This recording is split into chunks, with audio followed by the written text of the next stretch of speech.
My mother-in-law called me the morning of her retirement celebration and said, "It's a professionally crowd, sweetheart. Leave Cole at home.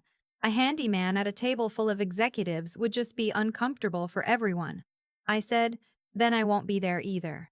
She laughed like I was joking. I hung up. That was a Saturday in February.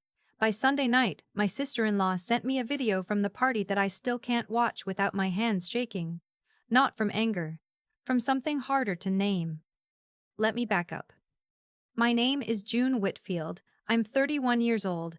I've been married to Cole for 6 years. He restores furniture, antiques, mostly.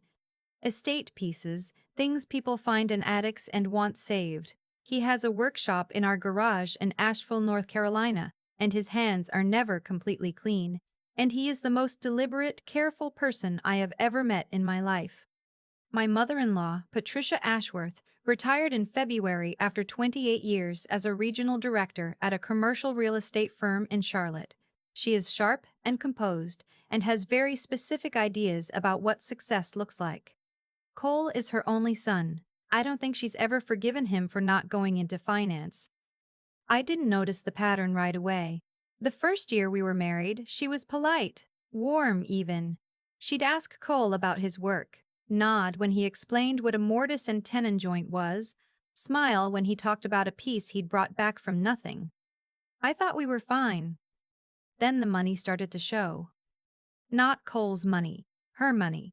The kind that came with the retirement, the second home in Highlands, the remodel she hired a design firm to oversee, and somewhere in all of that, her politeness toward Cole started to have edges. October, 2 years into our marriage, Thanksgiving at her house, Cole mentioned he'd just finished restoring a set of chairs for a client in Brevard.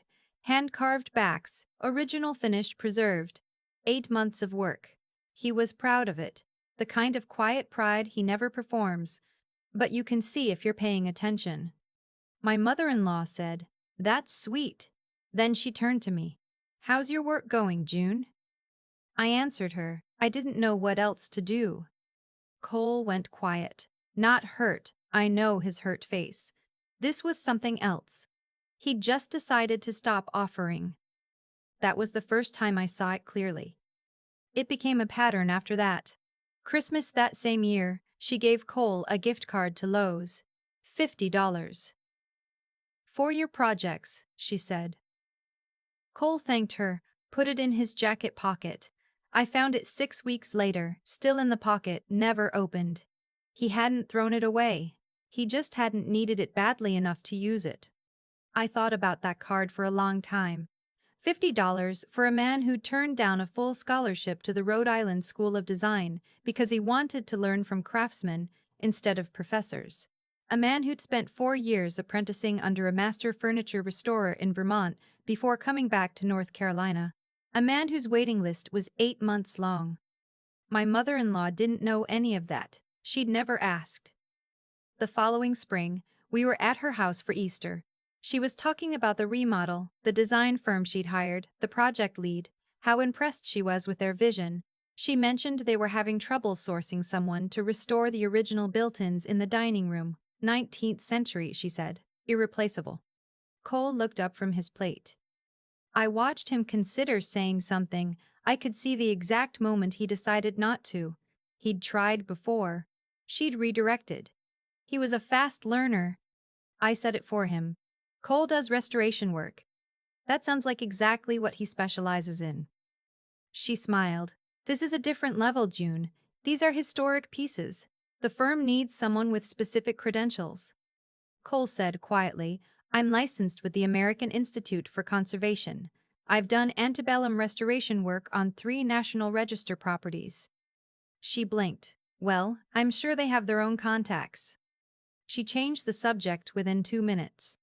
I waited for her to bring it up later, to go back, to acknowledge what he'd said. She didn't. That was when I understood. She didn't forget. She dismissed. There is a difference. The dismissal had a shape to it. It wasn't cruelty exactly. It was more like Cole existed in a category she'd assigned him to, and nothing he said could move him out of it. He was her son who worked with his hands. That was fine. It was fine. She just didn't think it was worth asking about.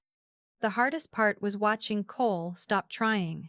Not dramatically. He never did anything dramatically. He just stopped mentioning projects, stopped contributing to conversations about the house or the remodel or her firm's properties. He got very good at being pleasant and absent at the same time. I'd watch him across dinner tables and think, there is so much of him she has never seen.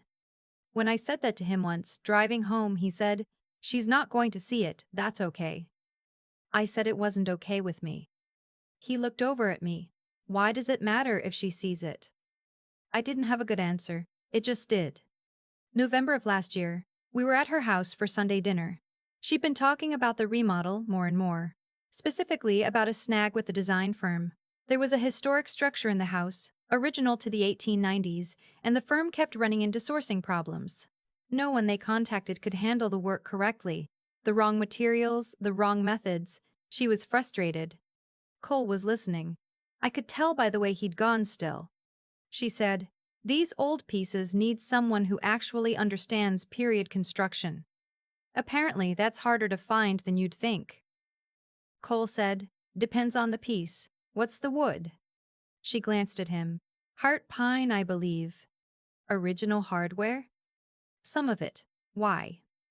"I've worked with heart pine extensively. It's been milled in different ways across different eras. The grain pattern tells you almost everything you need to know about how to approach it." He paused. "I could take a look if you want." She tilted her head, the way you do at a child who says something unexpectedly reasonable. "That's kind of you. But I think the firm has it handled." They didn't have it handled. She'd told us that 10 minutes earlier. Cole nodded and went back to his food. Later, in the car, I asked him if he'd known about the historic structure issue for a while. He said, "Couple months, she mentioned it at Christmas." "And you didn't say anything then?" "She didn't ask." I sat with that. Then I asked, "Is your firm involved, the design firm she hired?" He was quiet for a moment. "Which firm?" "Ashworth Interiors. The one doing her house?" He looked over at me. "That's Whitmore and Reed, the parent company." I didn't understand. "I've been in talks with Whitmore and Reed since August," he said. "They need a period restoration specialist for a project portfolio they picked up. 6 properties, all historic. They contacted me through the North Carolina Preservation Society. I didn't make the connection until I saw the contract documents last month. The Ashworth house is one of the 6. I felt something shift in my chest. "Does she know it's you?" "She knows them as Whitmore and Reed. They know me as Cole Whitfield, AIC certified conservator. Nobody's made the family connection." He paused. "I don't think she knows I'm the one they've been trying to bring on." "Does she know about any of this? About your work with them?" "No." "Why didn't you tell her?" He was quiet for a long moment. "Because she has never once asked about my work. Not in 6 years. If I tell her now, what does that look like? Either she thinks I'm using the connection to get a contract, or she thinks I'm trying to prove something. Neither of those is true. I just want to do the work correctly." "But Cole, this could affect her project." "I know.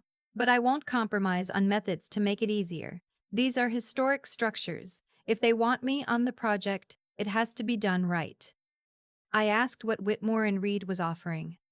He said they wanted him to work within a budget that would require synthetic materials in places that needed period-accurate restoration. He'd turned it down 3 times. They kept coming back. He kept saying no. Why? Because synthetic materials in a 19th century structure will cause moisture damage within 15 years. The house is 130 years old. It deserves better than a fix that falls apart before she's gone. He wasn't saying it for effect. He never said things for effect. That night I lay awake thinking about the arithmetic of it. My mother-in-law had spent 6 years dismissing the man who was quietly, without announcement, the only person standing between her most important project and a mistake that would cost her significantly more to fix than to do right the first time. I could have called her that night. I could have sent a text, "Hey, you should know Cole is the conservator Whitmore, and Reed has been trying to hire." I didn't. Not out of strategy. out of something that felt, honestly, like exhaustion. She had chosen not to know. For 6 years, she had been in the same rooms with him and chosen not to ask. Why should I hand her information she hadn't valued enough to seek? And Cole was right. If I told her, she'd think someone was maneuvering. She'd think less of him for it, not more. I asked him what happens if they never meet his terms. He said, then the work doesn't get done right, and in 15 years, the house shows it. That could affect the value of the property. I know. You're not going to give in? Not on the materials, no. I believed him. I'd seen him walk away from work before. He turned down a contract worth $40,000 the previous spring because the client wanted to use a finish that would have obscured original tool marks in the wood. He said the tool marks were the story of the piece. You didn't paint over someone's story to make it look cleaner. That was who my husband was. My mother-in-law had spent 6 years deciding he wasn't worth a question, and that was who he was. Her retirement party was February 8th. She'd been planning it for months. Dinner at the Ivy's event space in Uptown Charlotte, the historic building on North Tryon Street, renovated, beautiful. 60 guests. Former colleagues, current partners at the firm, old clients. The culmination, she said, of everything she'd built. She called me the morning of. Her voice was light, almost chatty. She said she was so glad I was coming. She wanted the evening to be perfect. She hoped I understood it was a professional crowd. I said I was looking forward to it. Cole and I were planning to leave around 5. And she said it. Actually, sweetheart, I've been thinking. It might be better if you came alone tonight. Cole wouldn't really know anyone there. It'd be awkward for him, honestly. Everyone talking shop, corporate real estate, investment portfolios. He'd be sitting there with nothing to contribute. I watched Cole through the kitchen window.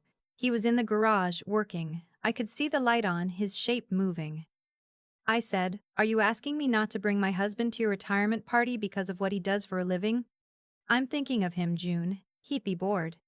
"You've never asked what interests him. You have no idea what bores him or doesn't." "June, I just want the evening to go smoothly." "Then I won't be there either." Silence. "You're being dramatic." "I'm being clear. If Cole isn't welcome, I'm not coming." She said, "I hope you'll reconsider. It would mean a lot to me to have you there. It would not mean a lot if you spent the whole evening making a point." I hung up. Cole appeared in the kitchen doorway 5 minutes later, saw my face. "Your mother." I told him, every word. He was quiet when I finished. Then he said, "Okay." "That's not okay." "I didn't want to go anyway, those events."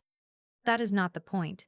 The point is, she doesn't think you belong in the same room as the people whose houses you are saving." He looked at me. "You going to call her back?" "No, I'm done calling back." His expression shifted slightly. Not surprised exactly, more like something he'd been waiting for. He said, "You know she'll bring this up every Christmas for the next 15 years. I said, "Then we'll have something to talk about." My sister-in-law called that night, Ray. She's 3 years older than Cole, works in marketing, has always been the one who keeps the peace. She said their mother had called her, was upset, wanted her to fix it. Ray said, "Is this really worth burning the whole relationship over?" I said, "She told me my husband doesn't belong at her party because he works with his hands. What would you call worth it?" Silence. Then, "I know, you're right. I know you're right. It's Mom. I understand that, but I'm done performing grace for someone who's been quietly cruel to Cole for 6 years. Has she been cruel? Every time she's looked through him at a dinner table, yes. Every $50 Lowe's gift card, yes. Every time she changed the subject when he tried to speak, yes." Ray was quiet for a long time. Then she said, "I've noticed.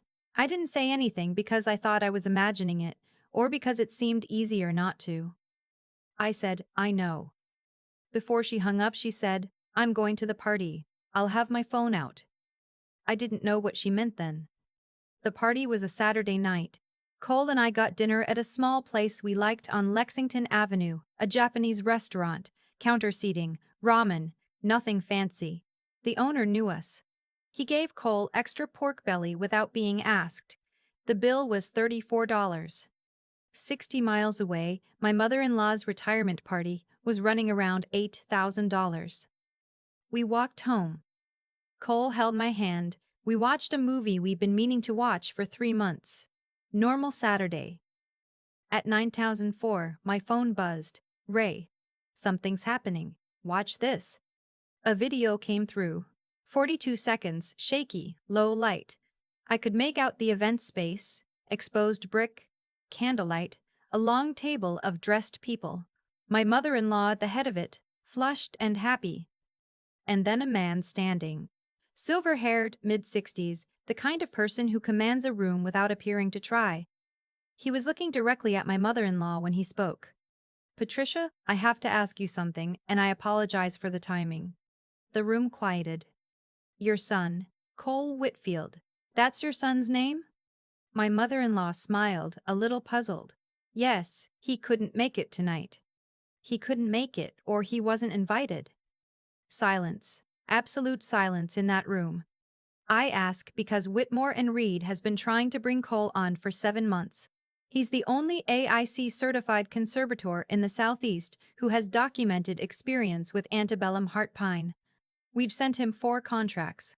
He's turned everyone back because we won't meet his standards on materials. He paused. Patricia, we need his signature to move forward on the Ashworth project. Your project. The project your retirement party is, in part, celebrating. The video cut off there. I sat on the couch, phone in my hand, not breathing. Cole had watched it over my shoulder. He said, "Who's the man standing?" I looked at the video again. I think that's Douglas Reed, the Reed and Whitmore and Reed. My phone rang. Ray. I answered on speaker. Her voice was shaking. Did you watch it, Anna? I mean June, did you see? I said, yes. What happened after? Douglas Reed asked Mom directly why the conservator she needed for her own house project wasn't at her party. She said you hadn't come because of a scheduling conflict. He asked her who Cole was to her. She said her son-in-law, and he said, Patricia, we have been trying to reach him for 7 months and he will not budge on the restoration standards. Do you know why? Did she? She didn't know anything. She didn't know about the contract. She didn't know he'd been in talks with them. She kept saying, he's a furniture restorer. I didn't know he did. And Douglas Reed said, he doesn't just do furniture. He's done restoration work on 3 National Register of Historic Places properties. He's one of 12 people in the country with his specific combination of certifications. Ray's voice dropped. Mom went white, June. Like the blood just left her face. Douglas pulled her aside after dinner. I couldn't hear it. But when she came back, her hands were shaking and she left early. I asked, what did people say after? Somebody said she didn't know, her own son, and someone else said apparently she never asked. Cole made coffee. He brought me a mug and sat down next to me and didn't say anything for a while. I finally asked, how do you feel? He thought about it. Tired. Not vindicated? I didn't want this. I wanted to do the work. I wanted someone to ask about the work. He set down his mug. It's not satisfying to watch someone realize they were wrong. It just makes me sad. Think about all the dinners. All the times she could have just asked. I understood then the difference between us. I felt something close to vindication. Cole felt grief. Not for her. For what could have existed if she had just been curious. My mother-in-law texted me twice that night. Both times I didn't open them until the next morning. The first one, June, I think we need to talk. The second one, 2 hours later, I wasn't aware of Cole's work with Whitmore and Reed. This has put me in a very difficult position professionally. Please call me. Notice, she didn't apologize. Notice, she said it put her in a difficult position. Not, I'm sorry I told you to leave your husband at home. Not, I'm sorry I've spent 6 years not seeing him. Just, this is a problem for me now, and I need you to help me fix it. I showed Cole. He read it. She still doesn't ask about the work. I said, I know. Sunday, her calls started at 7 a.m. I let them go to voicemail. Cole and I went to the farmer's market, came home, he fixed a loose shelf bracket in the hallway. I worked on a project brief. Normal Sunday. By afternoon, she'd left 3 messages and sent 4 texts. The texts escalated slowly. First it was concern. Then it was frustration. Then, I don't understand why you're making this so difficult. I need to understand what's happening with the contract, and you're not returning my calls. She needed to understand the contract, not us, the contract. That told me everything I needed to know about what she was sorry for. Monday morning, I got an email from Douglas Reed directly. He had Cole's professional address, reached out there. Mr. Whitfield, I hope this message finds you well. I want to apologize for the way Saturday evening unfolded. That conversation should not have happened at a retirement party, and I regret that it did. I'm reaching out directly because I believe our previous correspondence has been stalled on terms that, on reflection, were not reasonable. I'd like to revisit the contract with full latitude on restoration materials. If you're willing to have a conversation, I'm available this week at your convenience. Regards, Douglas Reed. Cole showed me before he replied. You're still willing to work with them? He said. Douglas Reed isn't my mother-in-law. He's a businessman who needs the work done. If he'll let me do it correctly, I'll do it. He replied that afternoon, short, professional. He was available Thursday. He'd need material specifications in writing before the call. He'd need a clause in the contract allowing him to halt work if methods were compromised mid-project. Non-negotiable. Douglas Reed wrote back in under an hour, agreed to all. See you Thursday. My mother-in-law sent me an email Wednesday, her personal account, not her work address. She'd technically just retired. June. I want you to understand that I was not aware of the scope of Cole's professional involvement with Whitmore and Reed. If I had known, things would have been different. I would have introduced him to the right people. I would have made sure he was included. She would have included him if it was useful to her. That was the sentence she wrote without meaning to. She went on, I am asking you as my daughter-in-law to speak to Cole about finalizing the contract. This project has been building for 3 years. My home is one of the properties in the portfolio. I need this to move forward. Not, I'm sorry I told you to leave him at home. Not, I'm sorry I've spent years reducing him to a category. Just, I need this. I wrote back, Patricia. Cole's professional decisions are his own. I won't intercede. If you'd like to talk about our relationship, I'm open to that conversation. But I won't discuss his work on your behalf. Thursday, Cole had his call with Douglas Reed. It lasted an hour and 20 minutes. When he came into the living room afterward, he said, It's done. Terms. Everything I asked for. Full approval on materials. No synthetic substitutions. I conduct all assessments before any work begins on the historic elements. They sign off on my methodology or the contract terminates. He paused. They're also paying for materials directly. No budget cap on period-accurate sourcing. The contract value? For the full portfolio, 6 properties, 18-month timeline. He looked at his phone. $240,000. I looked at my husband. This man, my mother-in-law, had parked at the children's table of her attention for 6 years. How do you feel? Relieved. The houses will be done right. Not vindicated? He shook his head. It's not about her, it never was. It's about the houses. That was who he was. That had always been who he was. She'd just never asked. I met my mother-in-law for coffee the following Saturday. She'd suggested a bakery near her house. I got there first. She came in looking smaller somehow. Tired. She'd aged something in the 10 days since the party. She started talking before she'd even taken her coat off. She said she hadn't slept well, that she was embarrassed, that the whole situation had been a misunderstanding, that she'd never meant to make Cole feel unwelcome. I let her finish. Then I opened my bag and took out a folded piece of paper. I set it on the table between us. She looked at it. What is this? Every time you redirected a conversation away from Cole. Every time you changed the subject when he spoke. The Lowe's gift card. Easter dinner when he offered to consult on the built-ins and you said the firm had it handled. The morning you called me to tell me to leave my husband at home. She touched the paper but didn't pick it up. I'm not sharing this to punish you. I'm sharing it because you keep saying you didn't mean to make him feel dismissed. I want you to see what dismissal looks like from the outside. She said, I was never cruel to him. I said, cruelty isn't always loud. Sometimes it's just chronic inattention. 6 years of never asking. Her jaw tightened. I was perfectly polite. Polite is the floor. You were polite and nothing else. And then you called me on the morning of your party and told me the man I chose was not fit to sit at a table with your colleagues. She looked at the paper again. He holds the American Institute for Conservation certification. He's done work on National Register of Historic Places properties. He has a waiting list 8 months long. You didn't know any of that because you never asked. I didn't know what to ask. You could have asked anything. What are you working on? How did that last project go? What's it like working with 19th century wood? I paused. Literally anything. She was quiet for a long moment. Then, in a voice that was about half the size it had been when she walked in, I suppose I thought his work was. I didn't think it was.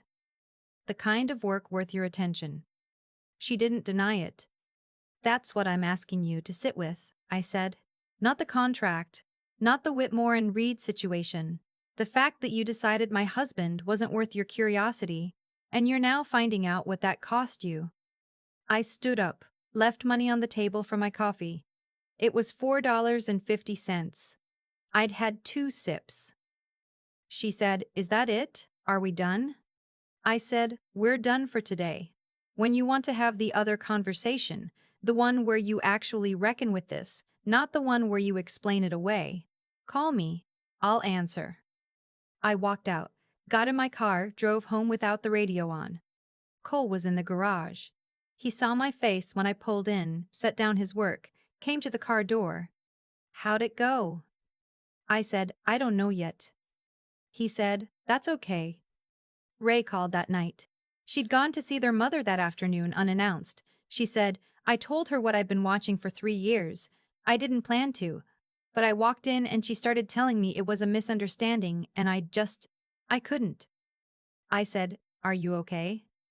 My hands were shaking the whole drive home. She paused. She told me I was taking sides. What did you say? I said I was taking the side of basic decency. A beat. And then I made a therapy appointment for next week. I said, I'm glad. I'm scared I'll lose her. You won't lose her. You might lose the version of the relationship where you pretended not to see things, but you won't lose her. She was quiet for a moment. That's still a loss. I know. I know it is. Before she hung up, she said, Cole's lucky to have you. I said, I'm lucky to have him. That's why it mattered. 3 weeks after the retirement party, Cole had his first site visit at my mother-in-law's house. Douglas Reed arranged it. She was there. Cole was professional. He walked the dining room, examined the built-ins, took photographs, made notes. He spoke only about the work. She said very little. When Cole came home that evening, I asked how it was. He said, The heart pine is beautiful, original carpenter's marks still visible under the paint. Somebody built that room with real care, 130 years ago, and it's still standing. I asked about my mother-in-law. He said, She asked me one question. What question? She asked how long it would take. I waited. It was a start, he said. It wasn't an apology, it wasn't recognition. It was a single question about the work. Maybe that was the beginning of something. Maybe it wasn't. I didn't know yet. What I knew was this: Cole would restore that room with the same integrity he brought to everything. He would use the right materials and follow the original methods, and the house would still be standing in another 100 years because of decisions he made in that dining room. My mother-in-law might never fully understand what she almost lost by dismissing the person who was quietly, carefully, doing the most important work in the building. But Cole didn't need her to understand. He just needed to do the work right. That was always enough for him. It took me a long time to learn how to let it be enough for me too. I keep thinking about the carpenter's marks. Cole found under the paint in that dining room. 130 years old, still there, still legible. Somebody made those marks in 1890 and never expected anyone to see them again. Cole saw them. He had his graduated, 20T evidence of careful work that nobody bothered to notice. That's what this whole story comes down to, for me. Not the contract, not the retirement party, not Douglas Reed standing up in front of 60 people, not Patricia's face going white. It comes down to what happens when you decide a person isn't worth your curiosity. It comes down to what you miss. Cole never stopped doing good work just because she wasn't watching. That's the part that gets me, even now. He turned down contracts that would have paid him more because the methods were wrong. He held the line on materials for 7 months. 7 months of saying no to a firm that kept coming back, because he knew what would happen to those houses in 15 years if he said yes. He wasn't doing it to prove anything to her. He wasn't even doing it for me. He was doing it because that's the kind of person he is. That's integrity working quietly, with no audience, with no reward in sight. And here's what I've come to understand about how things unfold. That quality doesn't go unnoticed forever. It may take longer than it should. It may require 60 witnesses and a founding partner asking the wrong question at the wrong moment. But the work accumulates. The record exists. Cole's waiting list, his certifications, his documented projects on National Register properties, none of that happened because someone handed it to him. It happened because he kept choosing the harder right thing over the easier shortcut year after year in a garage in Asheville, where nobody important was watching. What cost Patricia wasn't malice, it was the failure to keep asking. She stopped being curious about him early, filed him into a category, and never reopened the question. And I think that's the quiet danger. The way we can let our assumptions do the work of actually knowing someone. The way we can share a table with a person for 6 years and still not know what they're building. The thing I had to find in myself, the thing I didn't have at the beginning, was the ability to hold the line without waiting for permission. I'd been softening his edges, making excuses, staying quiet because I thought staying quiet was keeping the peace. It wasn't. It was just deferring the cost, and the cost always comes due. Ray made her therapy appointment. Cole signed his contract on his terms. I walked out of a coffee shop at 10:23 in the morning with my folder under my arm and didn't look back.